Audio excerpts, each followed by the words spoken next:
A very specific kind of dread belongs to late April.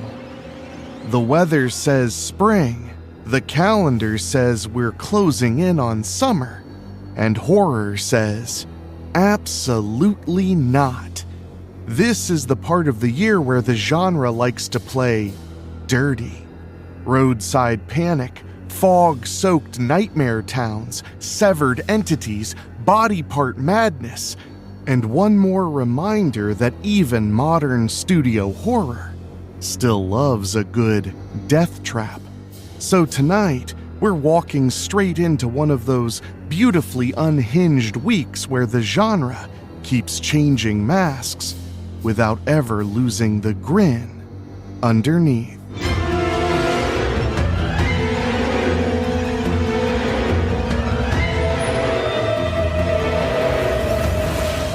Welcome back to This Week in Horror History.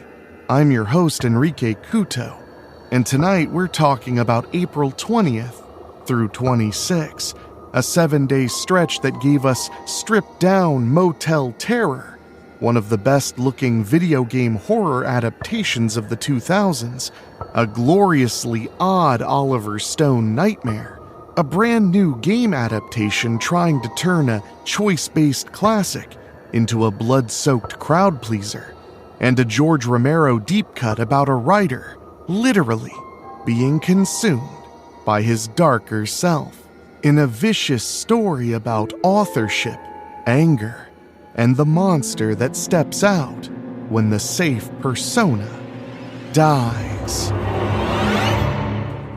April 20th, 2007, Vacancy hits theaters. This is lean, mean, no-nonsense motel horror, and that is exactly why it still works, and it's something people can identify with. In fact, I'm gonna finish recording this and pack up to head to a hotel myself. Oh boy. Nimrod Antal takes a simple setup, a couple stranded in the wrong roadside dump, and turns it into a pressure cooker about surveillance, cruelty, and the feeling that the walls themselves are against you. Kate Beckinsale and Luke Wilson play it straight, which it really does help because the movie doesn't need irony. The premise is already nasty enough. The premise of the premises, I suppose.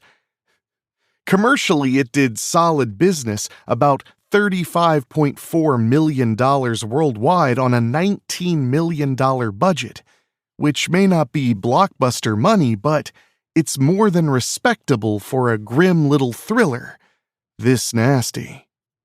And the sequel is a hell of a lot of fun, too. I do recommend that one. Although it's a lot of fun, it's great for totally different reasons.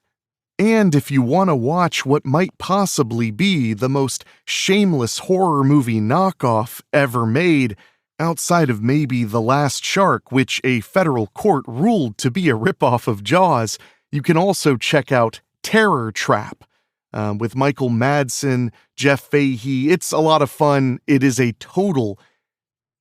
shameless ripoff of Vacancy, but with a few more explosions and goofiness.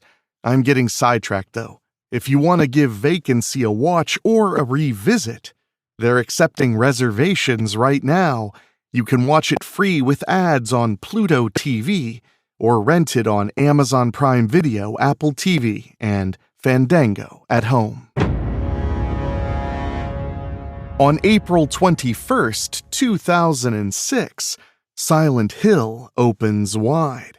For a lot of horror fans, this was the moment a game adaptation finally understood that atmosphere was half the battle. Christophe Gans did not just borrow monster designs. He went after the suffocating mood, the industrial howl, the sense that grief and guilt have physically stained the town. Whatever you may think of the script, the imagery has held on for 20 years, and it also connected with audiences, roughly $100.6 million worldwide, on a $50 million budget. That's pretty respectable, and a real theatrical footprint for a weird, ash-covered nightmare pilgrimage movie. So if you want to take a trip to the eerie world of Silent Hill, you can do so free with ads on Pluto TV, or rent it on Amazon Prime Video, Apple TV, and of course, Fandango at home. April 24th, 1981, The Hand arrives. Oliver Stone directing a psychological horror movie about a severed hand going on a murder spree, with Michael Caine looking increasingly wrecked as reality comes apart around him, is exactly the sort of sentence that makes this show worth doing. The Hand is not a mainstream classic, but it is a wonderfully peculiar artifact. Part paranoid character study, part killer limb shocker, part early 80s studio oddity. That's almost an understatement. Financially, it never got close to Escape Velocity, bringing in about $2.45 million in the US against an estimated $6.5 million in Canadian dollars. But as a relic of a period when major talent would occasionally wander into extremely strange horror side streets, it's pure catnip. If you want to take a walk on the weird, I do highly recommend The Hand. You can watch it right now free with ads on Tubi TV, or rent/buy on Amazon, Apple TV, and Fandango at home. April 25th, 2025, Until Dawn opens in the United States. Turning a choice-driven horror game into a movie is a tough job, because half the fun of the original is feeling responsible for who lives and who dies.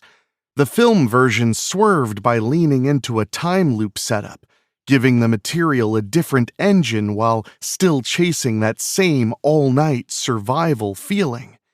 Whether you loved it or not, it absolutely earned a place in the conversation. I saw it opening night, I enjoyed it, but as a massive and longtime fan of the original Until Dawn game, there were some disappointments here and there, but I will say I had a good time with it, and there were lots of Until Dawn Easter eggs to enjoy, but they committed one massive faux pas. There was no Larry Fessden in it. And that ain't cool, kids. At the box office, it earned about $54.1 million worldwide on a $15 million budget, a pretty strong result for a grim studio horror title in a crowded modern marketplace.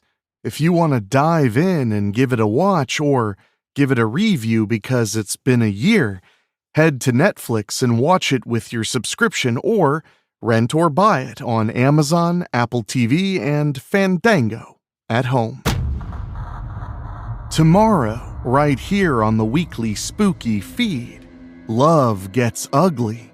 A late-night obsession, a chemistry lab, a girl who should have said no one last time, and a mistake that turns desire into something ravenous.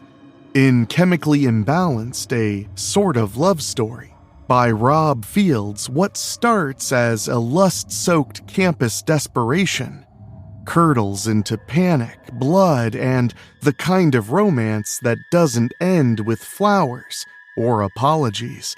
It ends with screaming in the dark, something pounding at the glass, and a girl with blood in her eyes who suddenly wants you more than ever.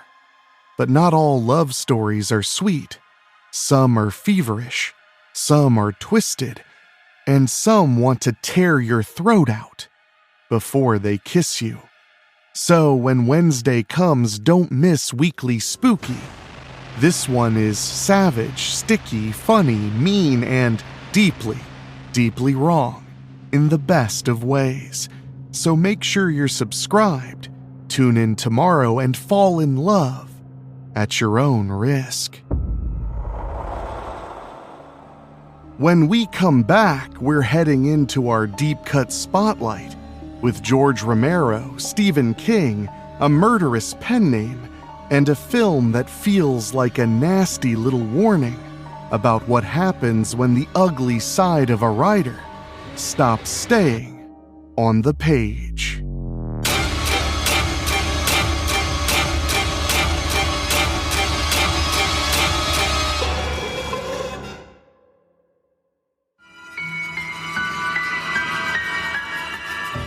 Welcome back. Let's get a little meaner. On April 23rd, 1993, The Dark Half opens in theaters. This is our spotlight because it lands right at the intersection of three things horror people love arguing about: underrated Stephen King adaptations, late-era Orion Films weirdness, and George A. Romero doing something nastier and sadder than his zombie reputation sometimes gets credit for. The setup is irresistible.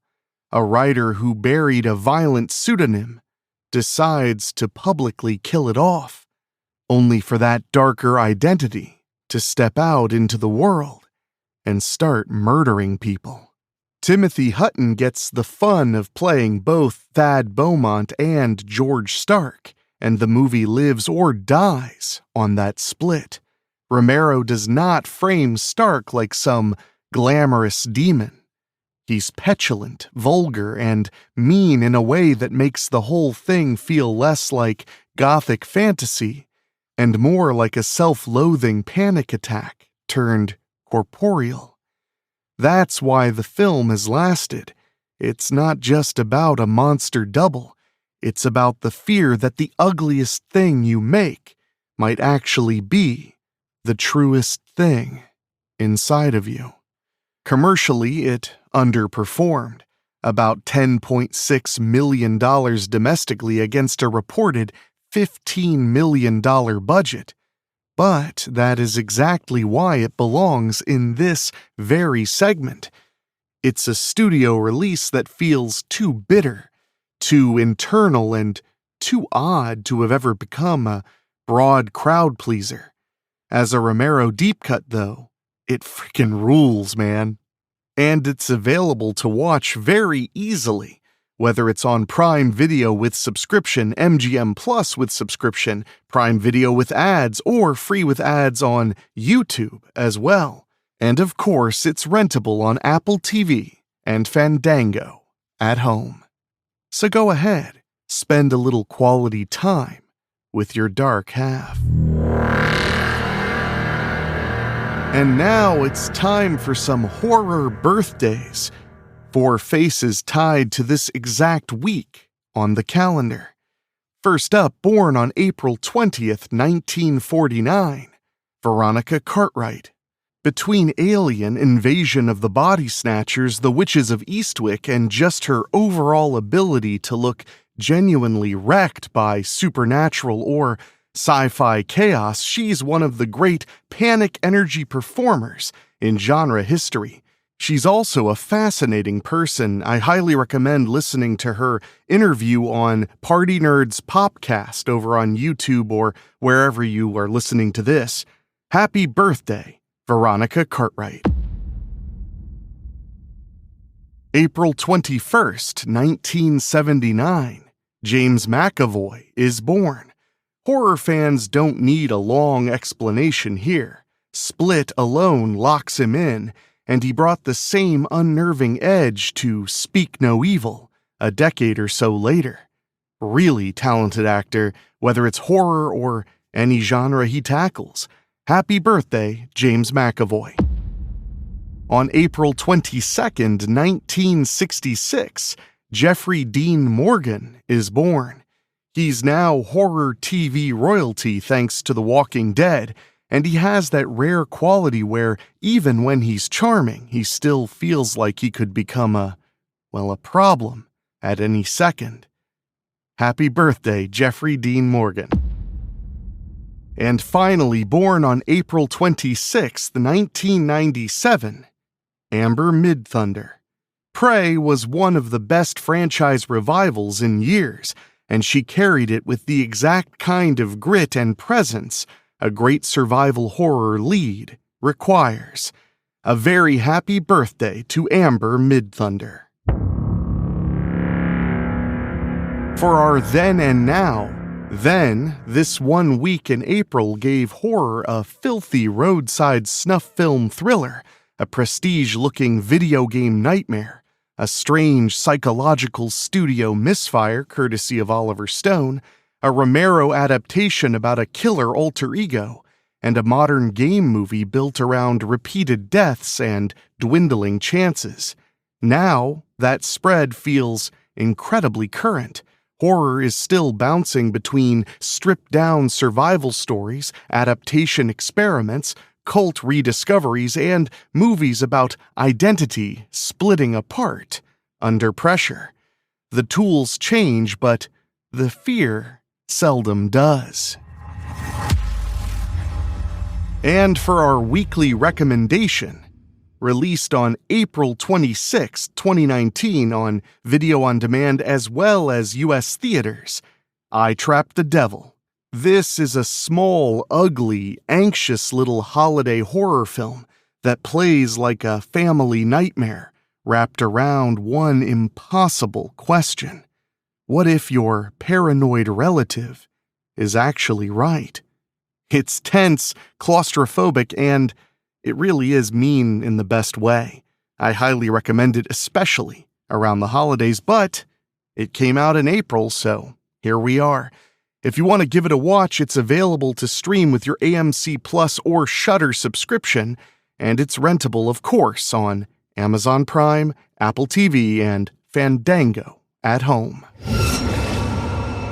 Well, my spookies, that's it for this week in horror history. If you love horror with dates attached, come back next Tuesday, and we'll do it all again with another cursed little bit from the calendar. Tomorrow on Weekly Spooky, make sure you don't miss the brand new Strickfield story, Chemically Imbalanced, a sort of love story. It's a lot of fun and just the kind of thing you need to keep the spooky rolling in your weekly. We'll have something surprising for you on Friday and, of course, a compilation of some of the scariest stories from the Weekly Spooky Vault on Saturday. And on Sunday, I really don't know what the unknown broadcast is, but it's always there.